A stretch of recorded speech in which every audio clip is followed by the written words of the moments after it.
you want to know what the top 10 weapons are if you were going to use a faith build in Elden Ring. So I'm going to take you through all the weapons that I feel deserve to be on that list, because I have done a Make It Better series with every single weapon in Elden Ring, so I've played with all of them. With over 2,000 hours in this game, I'm going to take you on a journey to figure out what faith weapon is the best for you on your journey through the lands between, and which ones I think you should probably avoid. So, if you don't see a weapon on the list, it probably isn't that great, but let me know down in the comments anything that I may have missed that you guys want to see. So, let's go ahead and get into number 10.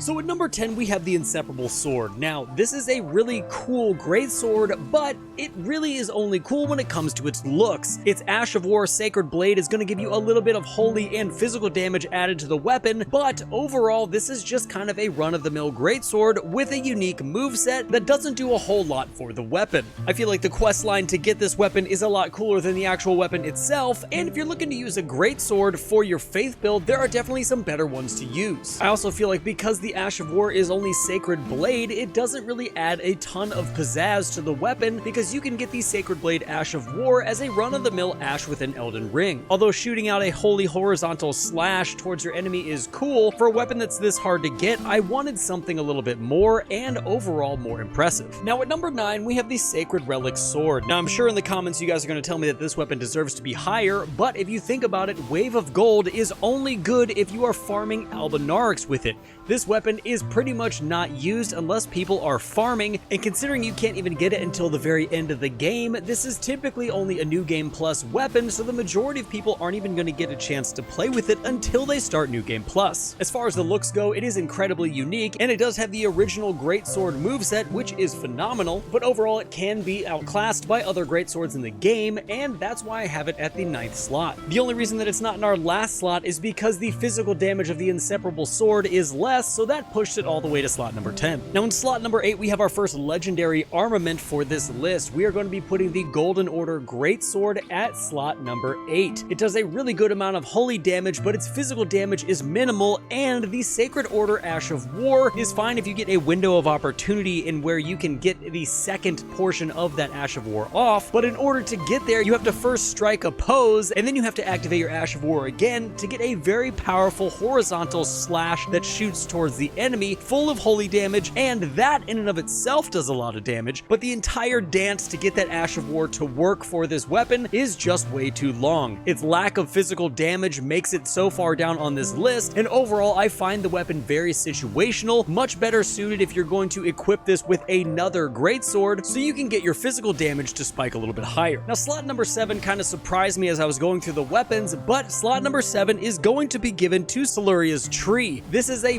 very large spear that does a ton of holy damage, and its Ash of War allows you to charge up a massive holy torpedo, and you can chuck it towards your enemy and you will absolutely obliterate them. I have played with this weapon at length, and I was able to pull out so much damage that I was literally killing bosses in 4 hits with the Ash of War, and the fact that it's one of the longest spears in the game also allows you to keep some distance between you and your enemy. Soluria's Tree also has a really good amount of physical damage, and you can actually stack this weapon to break enemy stances very easily, especially if you are working with your charged R2s. This weapon is definitely a ton of fun, which is why we placed it in slot number 7. Now our number 6 weapon is going to be the Coated Sword. Now the reason this weapon is so high up here on the list is mostly because of its Ash of War unblockable blade, but also its faith scaling is incredibly high, and the amount of holy damage that you can pull out of this weapon if you stack your talismans and your flask correctly is absolutely astounding. With your unblockable blade Ash of War, you literally are going to do just that. Your blade is unblockable. It is super good for PvP. It's really fun to use when your enemy has a shield, and overall, for the majority of bosses in this game until you get to the end, like every single faith build, this weapon is going to do a ton of damage. Now, as I said, once you get towards the end of the game, the majority of faith weapons fall off pretty hard unless they have a lot of physical damage on them, but considering this weapon has 0 physical damage on it, this weapon is going to fall off harder than most. However, as I said, with the ability to pull a ton of holy damage out of your weapon and for your Ash of War to be unblockable to any enemy within the game, overall, this weapon is a phenomenal choice for our slot number 6, and it's right here in the middle of being really good, but still having a flaw or two. And guys, real quick, per usual, I do want to thank you guys so much for watching this far into the video. If you like the content that you're seeing and you want to see more of it, feel free to hit the subscribe button and the bell notification so you guys can know when I'm making more videos. I typically have videos coming out every Monday, Wednesday, and Friday with shorts in between, but if you are interested in that, I would love to see you around the channel a little bit more. If you want to support in a different way, we do have a Patreon as well that you can go check out, which I will leave in the description down below.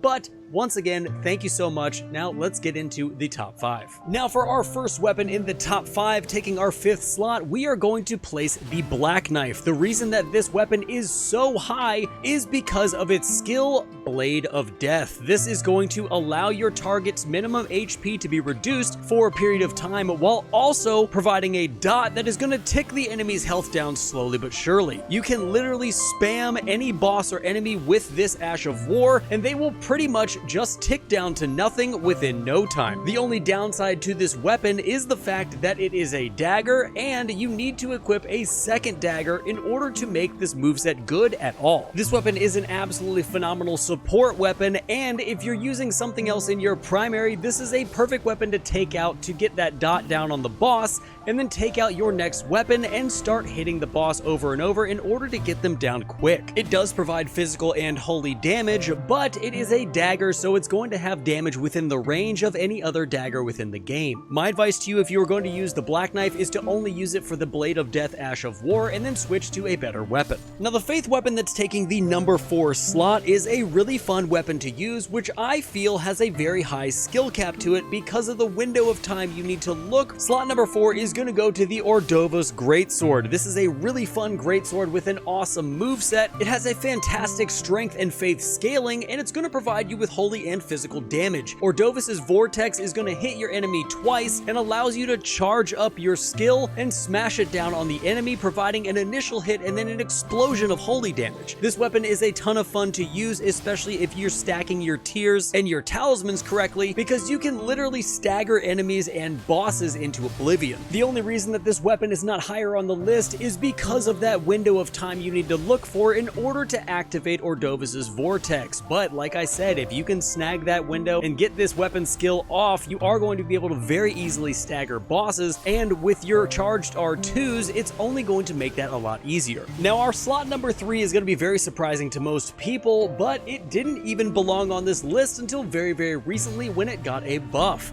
Slot number 3 is going to go to the Great Club. This weapon is absolutely ridiculous.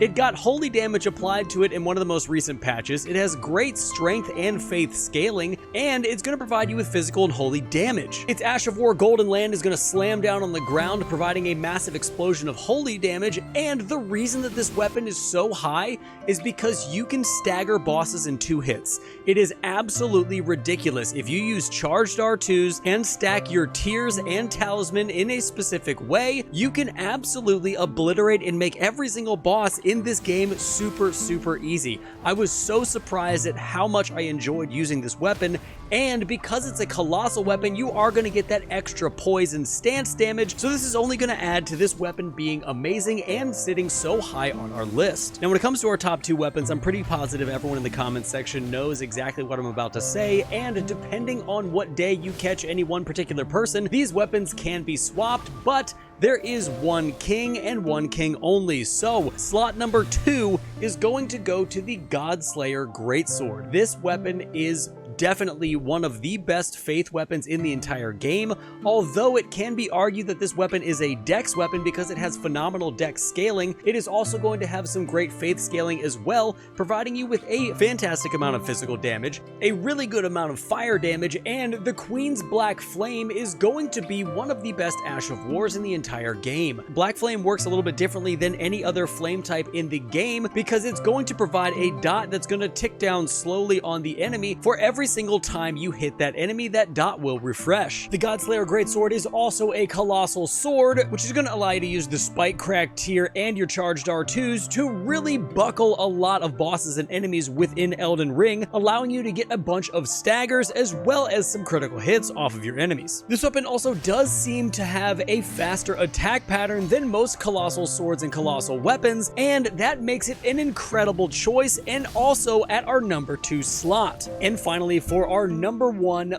best faith weapon to use in Elden Ring, no matter if you are on New Game Plus or your very first playthrough, it's going to have to go to the Blasphemous Blade. This is no surprise to anybody. This weapon can actually be argued to be the best weapon in the entire game, and it is incredibly overpowered and has almost received very little nerf, if any, in the entire 2 years that this game has been out. It is one of my favorite weapons. It is absolutely phenomenal, has a great amount of physical damage. Its fire damage is superb. Its faith scaling and dex scaling and strength scaling go very well together. It also has an attribute where it can heal you after every single kill, and that can also be stacked with the Taker's cameo, allowing you to get even more health back. And overall is a solid weapon if you choose to use it on your playthrough in Elden Ring. You can get it technically about halfway through the game, so you have a good half of the game to play with this weapon, and when you stack certain talismans and tiers out, you can spam the Ash of War and win the game no problem. Everything from staggering millennia to destroying any boss with ease, this is definitely the weapon you want to use if you want to go for the most OP broken faith weapon in Elden Ring. But guys, there you have it. That is my top 10 list of the best faith weapons in all of Elden Ring. Remember, this is my list. If your list differs, leave it down in the comments below, because I would love to see it and go through it and see if you're right or to see if you're wrong, and we can agree and disagree in the comments all day. But like I said earlier, if you've not subscribed to the channel, hit that sub button, the bell notification to know when I'm making more videos. I appreciate the heck out of all of you guys. We're going to do a strength and dex video as well coming up here pretty soon. So until next time, stay safe, enjoy the game, and I'll see you in the next one.